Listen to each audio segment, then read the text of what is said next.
민주당이 그제요, 이 공개한 이 추경안을 두고 여야가 지금 거센 신경전을 벌이고 있습니다. 민주당이 민생지원금을 포기한다고 했다가 민생회복 소비 쿠폰이라고 이름을 바꿔서 재추진을 하게 되자 국민의힘은 그야말로 라벨만 갈아 끼는 추경 아니냐 이렇게 반발하고 있습니다. 직접 한번 들어보겠습니다.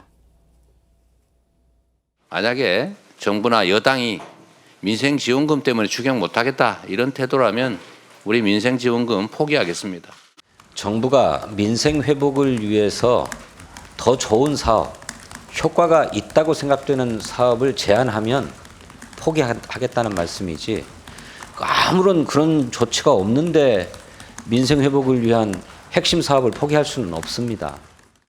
2주 전 이재명 대표는 민생지원금을 포기하겠다고 하더니 이번에는 소비 쿠폰이라는 이름만 바꿔서 가져온 것입니다. 결국 라벨가리 추경을 하자는 것입니다. 이 막대한 예산이 이재명 대표의 개인 돈이라면은 이렇게 막 쓰자고 하겠습니까? 강성필 부대변인께는 이렇게 여쭤봐야 될 것 같아요. 하면 하는 거고 안 하면 안 하는 거지. 한다 안 했다 이렇게 하는 거 아니냐. 뭐 도대체 진심이 뭐냐. 진정성이 없다. 이렇게 지적하면 뭐 이 상황 보고 어떻게 답하시겠어요? 일단 권성동 원내대표께서 민생회복 지원금하고 소비 쿠폰, 즉 지역화폐하고 이 사업의 내용을 잘 모르시는 것 같아요. 아, 그런 거예요? 민생회복 지원금이라는 거는 말 그대로 온 국민에게 그냥 지급을 하는 겁니다. 네네. 하지만 이 지역화폐라는 거는 본인이 신청을 해야 되는 겁니다. 네. 그리고 민생회복 지원금을 쓸 수 있는 어떤 기관과 어떤 업종과 이 지역화폐하고 많이 다릅니다. 쉽게 말해서 지역화폐 같은 경우는요, 지금도 국민의힘 단체장들이 다 시행을 하고 있는 겁니다.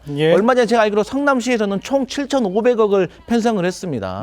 그러니까 그만큼 지역화폐와 민생지원금의 사업의 어떤 구체성에 대해서 조금 이해가 부족하셔서 좀 이해를 못 하시는 것 같고, 결국에는 이 소비 쿠폰이라는 것은 어쨌든 본인들이 신청을 하는 것이고, 그 다음에 또 취약계층 같은 경우는 10만 원을 더 쓸 수 있는 것입니다. 그리고 이 지역 내에서만 쓸 수가 있고 그 기간도 한정되어 있다는 점을 알려드립니다. 예, 알겠습니다. 자, 지금 상황에서는 좀 이렇게 설명을 해 주셨습니다만 이재명 대표 우클릭 뒤집기라는 비판에 이렇게 응수를 했습니다. 한번 일단 내용을 들어보시죠. 우클릭 했다고 저를 자꾸 모으는데 저 우클릭 안 했어요.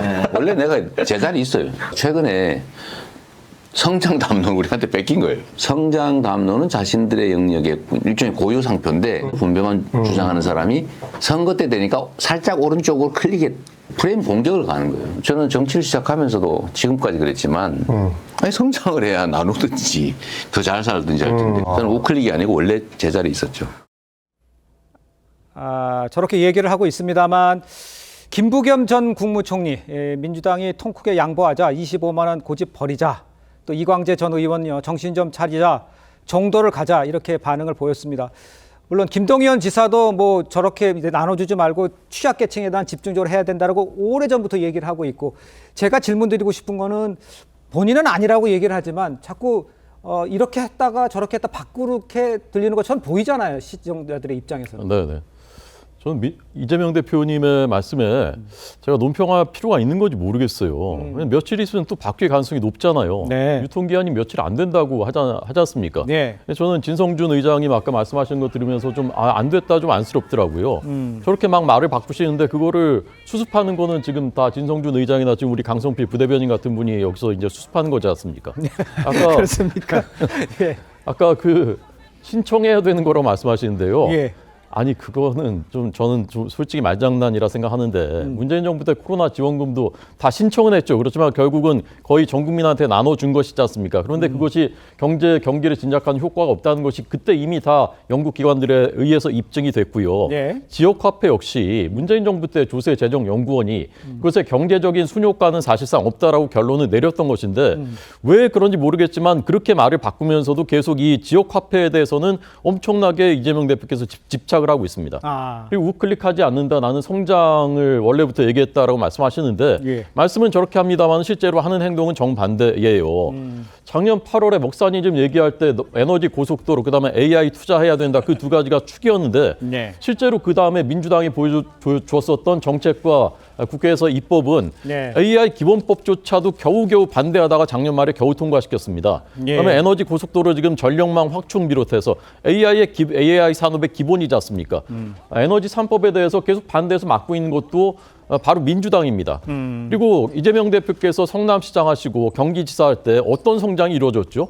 성남시 살림하면서 결국 7천억 원 모라토리움 우리 못 낸다, 못 갚는다, 배째라 그렇게 했었던 것이지 않습니까? 예. 지금 저렇게 이재명 대표께서 만약에 우리나라 국가 경제를 운영을 하게 된다면요. 그냥 퍼주고 문재인 정부 때 400조 원 국가비 2배를 늘린 것처럼 막 퍼주고 이렇게 하다가 막 쌓이게 되면 그다음에 우리 못 갚는다. 국제사회에 대해서 모라토리움 선언 이렇게 할 가능성이 높은 거 아닙니까?